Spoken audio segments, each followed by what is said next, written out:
हाय बंधुगण आपण मैंने देखु जे पूर्वतन मुख्यमंत्री श्रीजुक्त नवीन पट्टनायक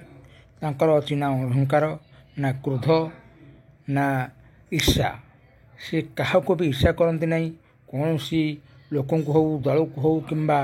कौन सी जाति भित्तक से हिंसा करती ना। देखु बड़दाण्डे एभलिया घटना केबे भी आपण देखि नथिबे जहाँकि आज रथयात्रा दिन श्रीजीव को दर्शन करने निमंते बड़दाण्ड को छुटी आसी श्रीजुक्त नवीन पट्टनायक। देखंतु एठिकार ओडिया अस्मिता बोलाउथिबा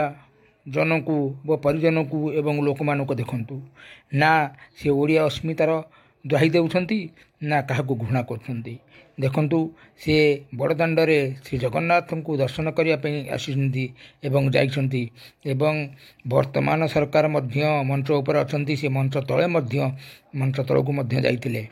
ताको मध्य से पाछोटी नहीं किंतु से चाहिए मंच ऊपर को जाई पारथांते एवं मन इच्छा मध्य जाई पारथांते किंतु कलेनी कहीं ना कारण से